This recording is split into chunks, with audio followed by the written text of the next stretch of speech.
राज्याचे उपमुख्यमंत्री स्वर्गीय अजितदादा पवार यांना भावपूर्ण श्रद्धांजली अर्पण करण्यासाठी ही सर्वपक्षीय सभा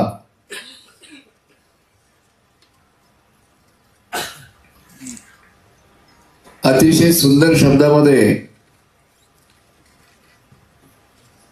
डॉक्टर किनाळकर साहेबांनी या ठिकाणी अतिशय भावपूर्ण अशी श्रद्धांजली या ठिकाणी अर्पण केलेली आहे. मी फार विस्तारामध्ये जाणार नाही. 1991-92 मध्ये दादा आणि मी सुधाकरराव नाईकांच्या मंत्रिमंडळामध्ये होतो. खूप अनुभव आहे. अतिशय शिस्तप्रिय,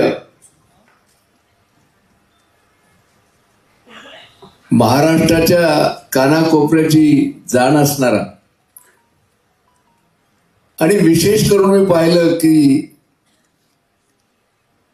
शेतकरी, शेतमजूर आणि ग्रामीण भाग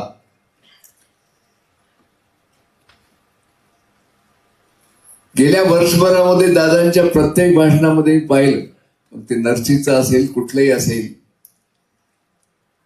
AI बद्दल ते बोलत होते. शेतीमध्ये AIचा उपयोग झाला पाहिजे आणि आज जे एकरी 100 टनाच्या ठिकाणी 200 टन ऊस निघाला पाहिजे.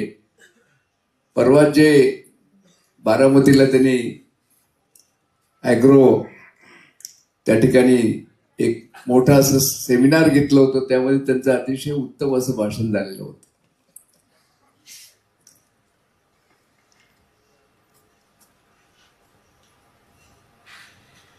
दादा गेल्यामुळं राष्ट्रवादी काँग्रेसचं तर खूप मोठं नुकसान झालेलं आहे, पण मी स्वतः असं मानतो की महाराष्ट्राचंही नुकसान झालं.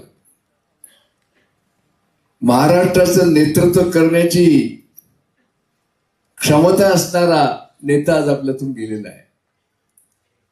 कारण असा नेता पुन्हा निर्माण व्हायला खूप दिवस लागतात. मी तुम्हाला सांगतो, दादामध्ये प्रशासनावरची पकड, प्रत्येक विषयाच्या खोलामध्ये जाऊन त्याचा अभ्यास आणि कष्ट करण्याची तयारी. सकाळी 6 पासून तर रात्री 11 वाजेपर्यंत लोकांसाठी कष्ट करणं हे फार कमी नेत्यामध्ये आपल्याला पाहायला मिळते. ते आमच्या दादामध्ये होतं. दादा गेल्यामुळं महाराष्ट्राचं नुकसान झालं. आज आमच्यासारखी जी जुनी पिढी आहे, आता जसं याने आपल्या याच्यामध्ये सांगितलं की आमच्यासाठी या अतिशय दुःखद घटना आहेत. मला मी फार विस्तारात न जाता त्यांना भावपूर्ण श्रद्धांजली अर्पण करतो आणि थांबतो. ओम शांती.